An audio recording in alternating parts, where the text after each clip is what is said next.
Very much indeed, Madam Deputy Speaker. Can I rise in support of the Government, my honourable friend from Don Valley, and more specifically my honourable friend from Penistone and Stocksbridge, who is one of the most thoughtful, honourable people in this House. Yeah. And the language that has been used against my honourable friend is typical of the language of the left for people with deeply held, honest views, and it is the word disgusting was used across there. It is disgusting that my honourable friend was treated in that way here today. Remove the whip from him. Now, I think this, in general, Madam Deputy Speaker, has been a good debate. We have had the normal debate every single time I'm in this chamber listening to my honourable friends from the SNP. No matter what the debate, we come back to independence, one version of it or another.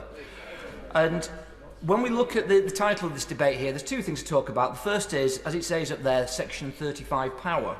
Now, the question therefore legally, constitutionally, is are the government entitled constitutionally to use that power to intervene on this decision of the Scottish Government? And clearly they are. There is simply no argument against that.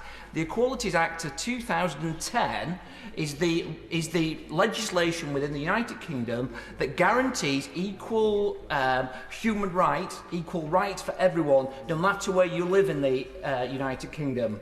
This piece of legislation from the Scottish National Party amends the 2004 Act, the Gender Recognition Act, and that brings it in to the competence of Section 35 because, as has been said previously, the Secretary of State is entitled, if there are adverse effects of this legislation and the impacts of the operation of the Equality Act that result from the fact that the GRC changes a person's protected characteristics of sex for the purpose of the 2010 Act. So that clearly does. There is a legal basis to what the government. So if we go away from that, constitutionally, the government are entitled to do this. We can have a debate regarding what are the merits of one argument or the other, but the government are entitled to do this. They are the elected government of the United Kingdom. We talk, and I know my friends from the SNP would prefer us not to talk like this. We are the United Kingdom, and legislation like the Equalities Act 2010 applies to us all. Now, in terms of the issues that we're talking about here, because of the competences, because of the Section 35, it brings within the scope that people, members such as me, from English constituencies, can speak in respect of this. And I believe, Madam Deputy Speaker, and I'm sure I'm waiting for somebody from the Labour Party to call me transphobic or something, I believe that 16 is too young for these decisions to be made.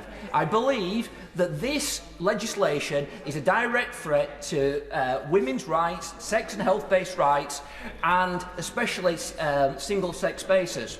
Now, those are genuinely held beliefs. So the government are entitled to do this, the government share my beliefs, and they are entirely correct in what they are doing today.